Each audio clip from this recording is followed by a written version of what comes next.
BSc का जो पाठ्यक्रम है वो कितने अंक का है? 300 अंक का है।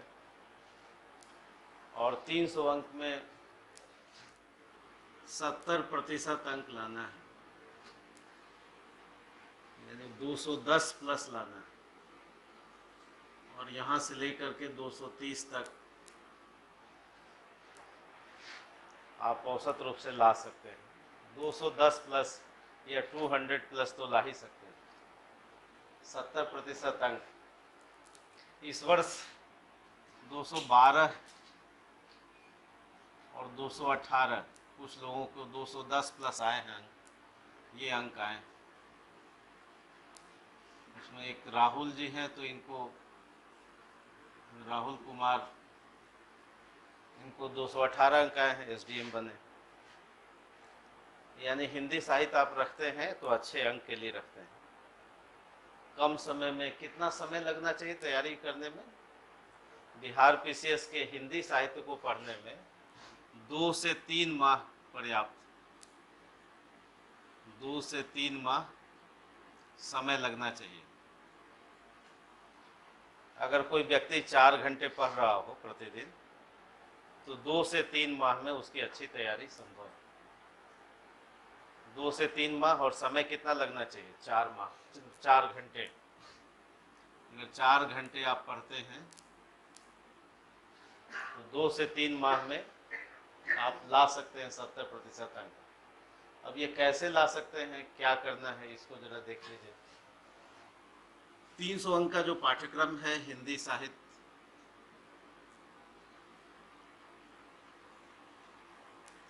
ये 2 खंड में है। खंड क और खंड ख, ये 2 खंड में है। आप जानते हैं आरपीसीएस का जो पाठ्यक्रम है वो खंड क और खंड ख 2 भागों में है। खंड क में 2 सेक्शन है, भाषा विज्ञान और दूसरा है साहित्य का इतिहास। साहित्य का इतिहास, ये 2 खंड है। खंड क यानी 150 अंक का जो प्रश्न पत्र है, और खंड ख है 150 अंक।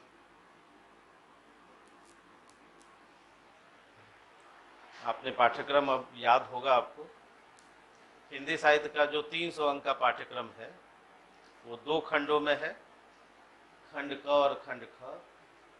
खंड क में 6 क्वेश्चन पूछे जाते हैं। कितने क्वेश्चन होंगे? 6 प्रश्न होंगे। और यहाँ भी 6 प्रश्न होंगे। 6 प्रश्न होंगे। व्याख्या कहाँ पूछी जाती है? खंड ख में पूछी जाती है। खंड क में जो भाषा विज्ञान है, यहाँ पर 10 प्रश्न बनते हैं। कुल प्रश्नों की संख्या कितनी होती है? 10 प्रश्न बनते हैं। इस 10 प्रश्नों में आप देखेंगे कि प्रश्न जो होगा, एक तो अपभ्रंश का होगा, अवहट का होगा, एक क्वेश्चन यहाँ से बनते हैं। दूसरा क्वेश्चन अवधि का बनता है। तीसरा क्वेश्चन ब्रज का बनता है। ब्रज भाषा, ये भाषा का एवं साहित्य का विकास, इसको आपको तैयार रखना है। इसके साथ एक और प्रश्न बनेगा लिपि का। लिपि का एक प्रश्न बनेगा। एक प्रश्न राष्ट्रभाषा का बनेगा। एक प्रश्न राजभाषा का बनता है। राजभाषा का बनता है। अपभ्रंश, अवहट, अवधि, ब्रज, लिपि, राष्ट्रभाषा का सवाल, राजभाषा का प्रश्न, और इसके साथ साथ हिंदी की बोलियां। हिंदी की बोलियां, यहाँ से प्रश्न बनते हैं, हिंदी की बोलियां। और दूसरा भाषा का मानकीकरण। भाषा का मानकीकरण। तो इतने ही प्रश्न बनते हैं। बिहार लोक सेवा आयोग का जो सवाल है, तो ये यहाँ भाषा विज्ञान से 1, 2, 3, 4, 5, 6, 7, 8 प्रश्न भी अगर कर लेते हैं तो पर्याप्त है। 8 में से 3 आ जाते हैं। तो बिल्कुल आसान है। भाषा विज्ञान में प्रश्नों की कुल संख्या 10 बनती है, जिसमें से अगर 8 प्रश्न भी आप कर लेते हैं तो उसमें से 3 सवाल आ जाते हैं। अब इसको तैयार करने में कितना दिन लगना चाहिए? 10 प्रश्न की तैयारी में अगर आपने क्लास में पढ़ा है तो 10 दिन लगना चाहिए, 10 से 15 दिन। भाषा विज्ञान की तैयारी में कितना दिन समय लगना चाहिए? 10 क्वेश्चन है, 10 क्वेश्चन सीधा सीधा सवाल आता है। तो अगर आपने क्लास किया है तो 10 दिन या 15 दिन की तैयारी में ये प्रश्न पहले से लगभग आउट होते हैं सवाल। अब साहित्य के इतिहास में जो प्रश्न बनते हैं उसमें सबसे पहला आदिकाल की विशेषता, ये समझ लेना है। आदिकाल की विशेषता, इस वर्ष सवाल था आदिकाल से, इस वर्ष सवाल पूछा गया। दूसरा सवाल आपसे पूछा जाएगा भक्ति काल का प्रदेय या योगदान। भक्ति काल का प्रदेय, ये 2 सवाल बिल्कुल सरल सवाल हैं जो आपको जानना है। भक्ति काल का प्रदेय। तीसरा रीति काल का योगदान, अगर ये आप पढ़ जाते हैं, रीति काल का योगदान। चौथा सवाल भारतेंदु एवं द्विवेदी युग की विशेषता। भारतेंदु एवं द्विवेदी युग की विशेषता, इसकी सीमाएं और संभावनाएं, ये आप कर जाइए। आदिकाल की विशेषता, भक्ति काल का प्रदेय, रीति काल का योगदान, भारतेंदु एवं द्विवेदी युग की विशेषता। पांचवा सवाल छायावाद एवं नवजागरण। छायावाद एवं नवजागरण। छठा सवाल प्रगतिवाद या प्रयोगवाद की विशेषता। और सातवां नई कविता की उपलब्धियां। तो 7 प्रश्न पर्याप्त हैं साहित्य के इतिहास से। अगर ये आपने लिख करके प्रैक्टिस कर लिया तो पर्याप्त है ये। तो इसको अगर आप पढ़ते हैं तो यहाँ पर करीब 20 दिन लगने चाहिए पढ़ने में। साहित्य के इतिहास से इतना प्रश्न कर लें। अब खंड ख जो है, खंड ख में 2 भाग हैं। एक तो 6 कवि हैं एक जगह पढ़ने के लिए, 6 कवि पढ़ने हैं। अब यहाँ पर ये तो खंड क में हुआ। खंड क में आपको कितना सवाल, 8, 7, 15 सवाल अगर किसी ने कर लिया तो उसको 6 प्रश्न मिल जाएंगे। और 6 प्रश्नों में लिखना कितना है, 3 लिखना है। तो अगर जिसने 15 क्वेश्चन ईमानदारी से कर लिया है, लिख लिया, प्रैक्टिस किया है, तो उसको 3 प्रश्न बिल्कुल आसानी से मिल जाएंगे। तो ये हुआ। अब जो सेकंड पेपर है, यानी सेकंड खंड, पेपर तो एक ही है, सेकंड खंड है, इसमें पहले कवि कबीर हैं और कबीर के 200 पद हैं। अब जो एग्जाम का पैटर्न है, इन पदों को पढ़ने की जरूरत ही नहीं है, क्योंकि व्याख्या आप नहीं भी कर सकते हैं। व्याख्या का सवाल आप पूरी तरह छोड़ सकते हैं। तो ये जो डराता था कि 200 पद पढ़ने हैं, इसको आप छोड़ सकते हैं। दूसरा है, दूसरे कवि हैं सूरदास और इनके भी 200 पद। तीसरे कवि हैं तुलसीदास और यहाँ पर पढ़ना है आपको अयोध्या कांड, और दूसरा पढ़ना है कवितावली का उत्तरकांड, उत्तरकांड कवितावली। अयोध्या कांड और उत्तरकांड कवितावली ये पढ़ना है। चौथी रचना पढ़नी है प्रसाद और प्रसाद की कामायनी। पांचवी रचना निराला की पढ़नी, और निराला की रचना राम की शक्ति पूजा, और दूसरी रचना है सरोज स्मृति, और छठे कवि है मुक्तिबोध, छठे कवि मुक्तिबोध, और इनकी रचना है अंधेरे में, अंधेरे में। तो एक तो ये करना है कि इसमें से अब व्याख्या के सवाल को आप छोड़ सकते हैं, जो प्रश्न का पैटर्न है। इस बार जो प्रश्न पूछे गए तो एक व्याख्या का प्रश्न था, तो वहां से आप छोड़ भी सकते हैं, वो कोई समस्या नहीं होगी। जैसे कोई विद्यार्थी ये पूरा ही छोड़ देता हो, ये नहीं पढ़ता, और यहाँ जो प्रश्न है केवल इसके प्रश्नों को कर लेता, तब भी उसको कोई समस्या नहीं आएगी। कामायनी, राम की शक्ति पूजा, सरोज स्मृति, अंधेरे में, एक बार इन कविताओं को आपको पढ़ना पड़ेगा। कबीर की कविताएं सब नहीं भी पढ़ते हैं तब भी कोई समस्या नहीं होगी, लेकिन कामायनी को एक बार पढ़ना पड़ेगा।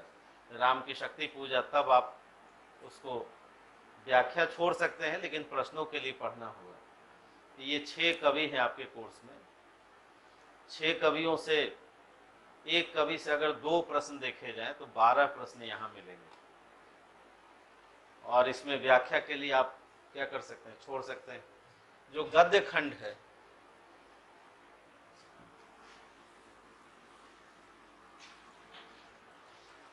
छह कवियों के अलावा जो गद्य खंड पढ़ना है, गद्य में नाटक, और नाटक 2 पढ़ने हैं। एक नाटक है अंधेर नगरी, और दूसरा नाटक है चंद्रगुप्त। चंद्रगुप्त किनका नाटक है? प्रसाद का। और अंधेर नगरी किसका है? भारतेंदु का, भारतेंदु का नाटक। ये नाटक आपको अच्छे से पढ़ना है, भारतेंदु की अंधेर नगरी और प्रसाद का चंद्रगुप्त, इसको आपको ठीक से पढ़ना है। ये 2 नहीं छोड़ सकते। इस बार भी दोनों से प्रश्न पूछे गए। 64वीं बिहार पीसीएस में ये दोनों से सरल सवाल पूछे गए, बहुत आसान से सवाल। उपन्यास 2 हैं आपके कोर्स में, जिसमें गोदान और दूसरा है शेखर एक जीवनी। शेखर एक जीवनी, तो गोदान को पढ़ जाएं, शेखर एक जीवनी को आप छोड़ सकते हैं। बहुत चयन, यानी आपको 6 प्रश्न में कितना करना है? 3 करना है। तो एक तो व्याख्या पूरी तरह छोड़ सकते हैं, शेखर एक जीवनी भी छोड़ सकते हैं, आपको मिल जाएंगे सवाल। एक निबंध का है, और निबंध की किताब पढ़नी है चिंतामणि, चिंतामणि। और कहानी पढ़ना है, कहानी, कहानी किसकी पढ़नी है? मानसरोवर। तो मानसरोवर से यहाँ से एक प्रश्न बनते हैं। क्या प्रश्न बनेगा कि मानसरोवर में सबसे अच्छी कहानी कौन सी है, तो उसको कर लेना। गोदान से 2-3 सवाल बनते हैं, तो उसको पढ़ लेना। और आप चाहते हैं कि कोई भी रिस्क ना हो, तो चिंतामणि से एक सवाल कर लेंगे, शुक्ल जी के निबंध की विशेषता, एक सवाल वहां से कर लीजिए। तो इतनी ही तैयारी करनी, यही है। इसमें साहित्य के इतिहास में एक सवाल यहाँ और जोड़ लीजिए, वो है आलोचना का सवाल। आलोचना का विकास, या उपन्यास का विकास, या नाटक का विकास। अगर 3 प्रश्न और जोड़ लेते हैं तो ये 10 सवाल यहाँ बनते हैं। यानी 10 प्रश्न भाषा विज्ञान से, 10 प्रश्न साहित्य के इतिहास से, 20 प्रश्न, और कवियों से जो 6 कवि हैं तो वहाँ पर 12 प्रश्न लगभग आपको बनेंगे। सबका संवेदना और शिल्प, यहाँ से 12 प्रश्न बनते हैं, इसको कर लेना है। और करीब 10 प्रश्न गद्य से बनेंगे, यानी टोटल प्रश्नों की संख्या खंड क में कितनी होगी? मैक्सिमम प्रश्न बनते हैं 20, 10 भाषा खंड से और 10 साहित्य के इतिहास से। और 6 कवियों से अगर हम कविता को 200 पद को छोड़ दें, बिल्कुल छोड़ सकते हैं, और बाकी 3 जो कविताएं हैं उसको आपको करना होगा, कामायनी, राम की शक्ति पूजा, सरोज स्मृति और अंधेरे में, क्योंकि वो पढ़ेंगे तब उससे प्रश्न हो सकते हैं। यहाँ इन कविताओं को नहीं भी पढ़ेंगे तब भी प्रश्न लिखने में कोई समस्या नहीं आएगी। तो 200 पद छोड़ दिया, ये 200 पद छोड़ दिया, अयोध्याकांड बिल्कुल नहीं पढ़ने की जरूरत, नहीं भी पढ़ेंगे कोई समस्या नहीं। उत्तरकांड भी पढ़ने की कोई आवश्यकता नहीं है। ये 3 आवश्यकता है पढ़ने की। हाँ, इस पर क्वेश्चन जो बनते हैं वो क्वेश्चन करना है। तो एक कवि से कितने सवाल बन जाएंगे? दो प्रश्न बनेंगे। सूरदास में कोई पद नहीं पढ़ता है तो कोई बात नहीं, वो प्रश्न लिख लेगा, 2 प्रश्न बनते हैं। तो यानी यहाँ से कविता खंड से 12 प्रश्न और गद्य खंड से लगभग 10 प्रश्न वहां से मान के चलिए, तो 20 सवाल खंड ख में, और खंड क में कितने सवाल? 20 प्रश्न। टोटल प्रश्नों की संख्या कितनी हो गई? लगभग 40 में किसी तरह का कोई रिस्क नहीं। यानी आप 40 प्रश्न तैयार करते हैं तो इसका अर्थ ये हुआ कि आप ज़रूरत से ज़्यादा करते हैं, यानी किसी तरह का कोई जोखिम नहीं रहता है। और इन 40 प्रश्नों को पढ़ने में, समझने में कितने दिन का समय चाहिए? 2 से 3 माह पर्याप्त। 2 से 3 माह यानी करीब करीब 90 दिन। 3 माह कोई व्यक्ति लगाता हो तो 90 दिन है। 90 दिन में आपको कितने करने हैं? 40 क्वेश्चन करने हैं। हो सकता है या नहीं हो सकता? अगर 4 घंटे पढ़ा जाए, 90 दिन 4 घंटे दिया जाए, एक दिन में हम अगर 2 दिन में एक प्रश्न भी तैयार करते हैं तो पर्याप्त है। क्या? अच्छा, मटेरियल तो यहाँ तो लिखवाया ही जाएगा। ये सारे प्रश्न 40 जो प्रश्न है वो क्या किए जाएंगे? इसका उत्तर लिखवाया जाएगा, और लिखवाने के बाद आपका काम है कि उसका अपना मैनेजमेंट करना, यानी उसको लिख करके फिर से देखना, क्योंकि हमने जो लिखवाया हो वो आपका नहीं होता जब तक आप नहीं लिखते हैं। नहीं, आपको बता दिया गया कि बाण ऐसे चलाया जाता है, लेकिन चलाना किसको है? आप ही को है। तो ट्रेनिंग तो आपको लेनी पड़ेगी। आपको एग्जाम हॉल में लगेगा कि हमको सब आ रहा है। इस वर्ष जो लोग एग्जाम दिए वो उनको ये महसूस हो रहा था कि हम कोई भी सवाल लिख सकते हैं। उसमें से उनको चयन करना पड़ा कि कौन अच्छा, हमको क्या ज़्यादा जानते हैं। तो ये स्थितियाँ थी। यानी प्रश्न सीधे सीधे रहते हैं, सरल रहते हैं। तो ये आपको 40 प्रश्न करना है, एक एक। इस वर्ष जो सवाल पूछे गए, आप, मैं पढ़ के सुना रहा हूं सवाल। कबीर से सवाल पूछे गए। कबीर के समाज दर्शन की विवेचना सोदाहरण करते हुए सिद्ध कीजिए कि कबीर का काव्य 21वीं सदी में भी प्रासंगिक और महत्वपूर्ण है। क्या सवाल है? कबीर के समाज दर्शन को बताइए और ये स्पष्ट कीजिए कि कबीर का काव्य 21वीं सदी में भी महत्वपूर्ण है। इस साल का सवाल देखिए, कितना आसान सवाल। बिहार पीसीएस 64वीं बीपीएससी का सवाल जरा देखिए, कबीर से क्या पूछा गया। कबीर से जो प्रश्न पूछे गए, कबीर के समाज दर्शन की विवेचना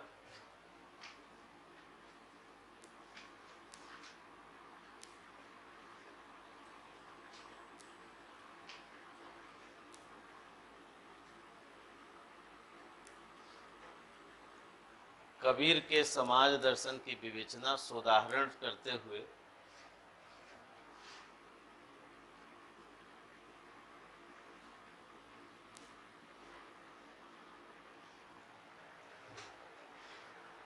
सिद्ध कीजिए कि कबीर का काव्य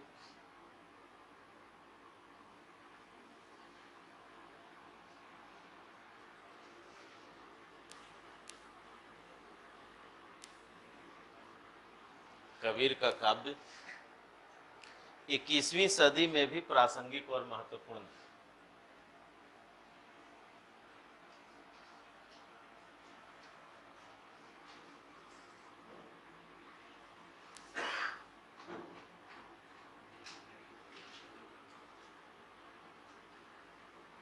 ये सवाल आपसे पूछा गया, कितना आसान सा सवाल था।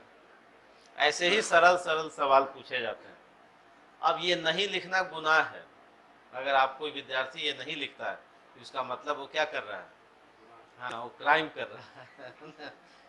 क्योंकि आप नहीं क्यों लिखेंगे? अगर किसी ने कबीर बिल्कुल नहीं पढ़ा है वो भी लिख सकता है। अब देखिए कैसे लिखेंगे। क्वेश्चन क्या कह रहा है? ये क्वेश्चन है 50 अंक का सवाल। आपको लिखना है 550 शब्द में, अधिकतम 600 शब्द तक आप लिखें, 600 शब्द तक लिखें। अब इसमें क्या कैसे लिखता है कोई विद्यार्थी, कैसे लिखता है?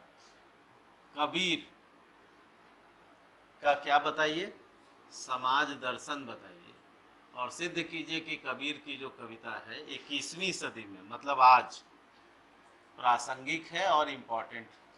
ये सवाल, कबीर की कविता प्रासंगिक है, उसका रेलिवेंस है, और वो इम्पोर्टेंट है 21वीं सदी में। कबीर का समाज दर्शन बताइए। तो कैसे लिखते? सबसे पहले कबीर के बारे में बताते। कबीर के बारे में आपको 600 शब्द लिखना है, तो सबसे पहले क्या करते? अब ऐसे सवाल सिविल सेवा में भी पूछे गए हैं, बिहार में तो पूछे ही गए हैं। कबीर का समाज दर्शन, ये सिविल सेवा में भी पूछा गया है सवाल, रिपीटेड सवाल है, कई बार ये पूछा गया, यानी प्रश्नों की आवृत्ति एक ही प्रश्न कई बार लोग पूछते हैं। तो कबीर कौन है? आप जानते हैं कि निर्गुण, ज्ञानाश्रय, भक्ति धारा के प्रतिनिधि संत हैं।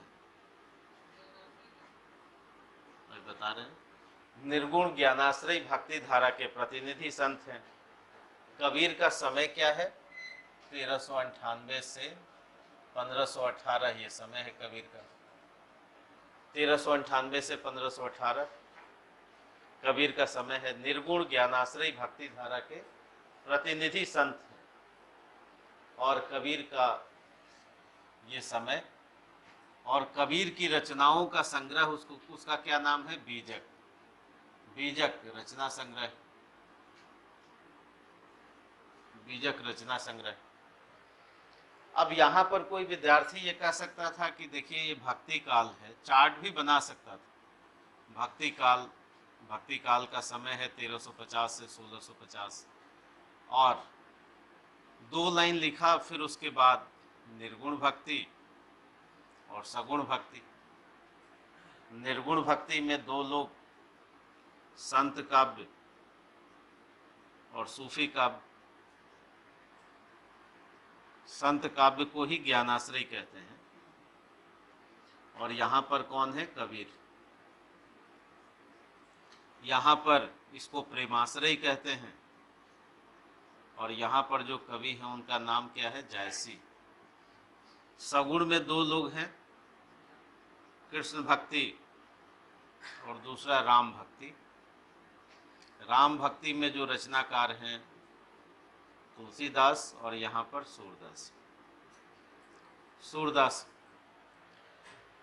अब मान लिया 2 लाइन आपने लिख दिया कि कबीर निर्गुण ज्ञानाश्रय भक्ति धारा के प्रतिनिधि संत, इस धारा में को रिप्रेजेंट करते हैं, और इनकी रचनाओं का संग्रह क्या है? बीजक है। और कॉपी में कुछ विशेष लिखने की जरूरत नहीं, आपने एक चार्ट बना दिया, हो गया परिचय। हाँ, ये भक्ति काल का चार्ट बना दिया।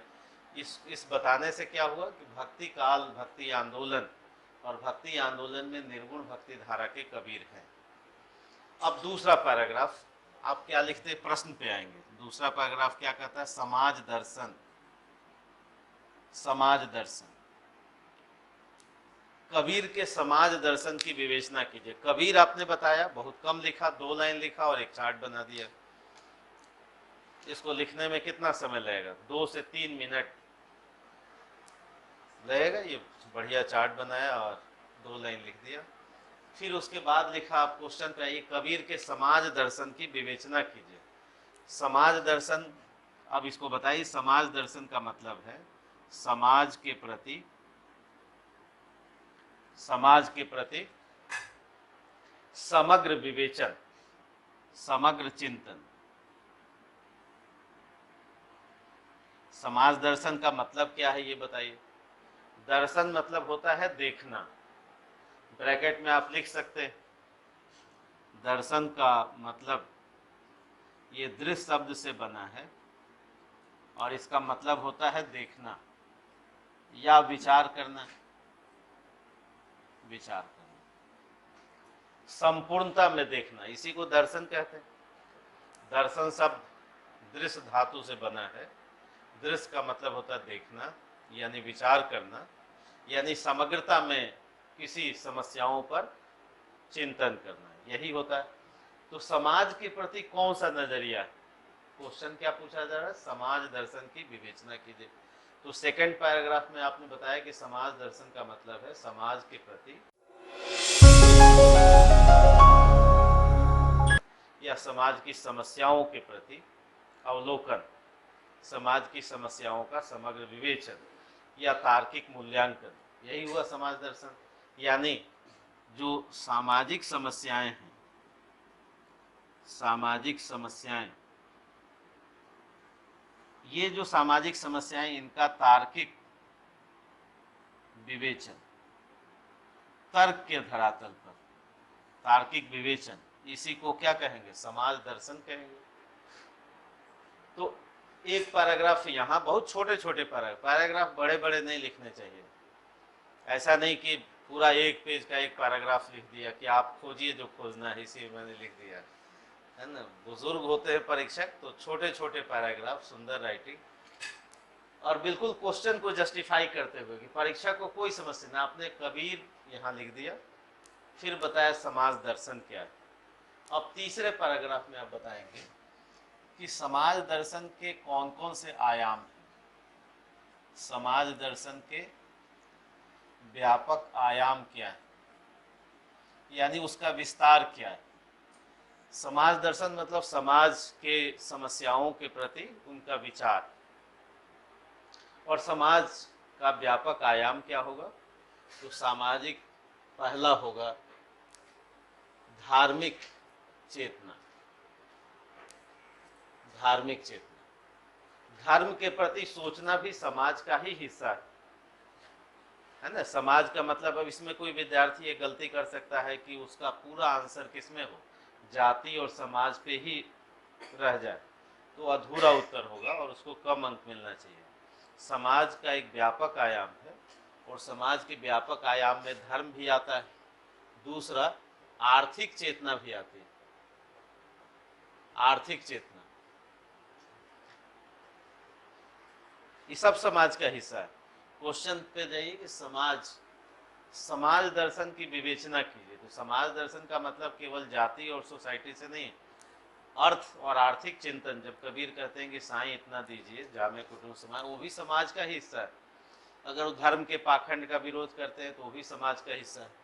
तीसरा, सीधे सीधे सामाजिक समस्याओं पर बात करना भी समाज का हिस्सा है। चौथी बात, भाषाई चेतना भी समाज का हिस्सा है। भाषाई चेतना भी समाज का हिस्सा है। भाषा पर भी लिखना होगा। और पांचवा, दार्शनिक चेतना भी समाज का हिस्सा है। दार्शनिक चेतना, दार्शनिक चिंतन, और इनका दार्शनिक चिंतन कैसा है? अनुभव आधारित। अनुभव आधारित, सभी दर्शनों का संश्लेष है। संश्लेष है। संश्लेष मतलब समन्वय, और समाज के लिए। तो अब क्वेश्चन आपको क्या लिखना था? इसमें क्या गलती हो सकती थी कि कोई विद्यार्थी अपने आंसर को क्या करता, समाज तक ही सीमित रखता, तो रिपीट होती बातें, फिर वो 600 शब्द एक ही बात को क्या करता, बार बार उसी बातों को रिपीट करता रहता है। तो समाज दर्शन का मतलब क्या हुआ? धर्म से संबंधित, आर्थिक संबंधित, सामाजिक समस्याओं से संबंधित, भाषाई दार्शनिक चिंतन। छठा, भक्ति।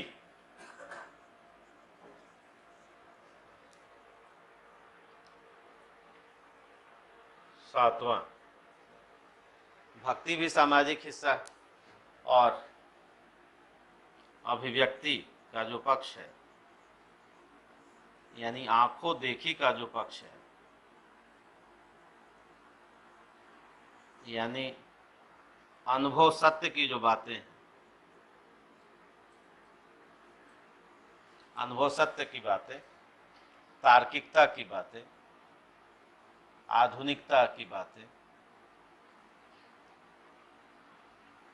भक्ति के साथ प्रेम भी जोड़ लीजिए, प्रेम पर बल। तो कम से कम 7 पैराग्राफ लिखना है। अब इसके बाद क्या लिखेंगे? 7 पैराग्राफ का मतलब है कि आप इसको कितने शब्दों में लिखना है? 600 शब्दों में, यानी 4 पेज आपको उत्तर लिखना चाहिए। एक क्वेश्चन कितने पेज में? 4 पेज में। और एक पेज में कम से कम 2 उदाहरण। कम से कम कितना उदाहरण?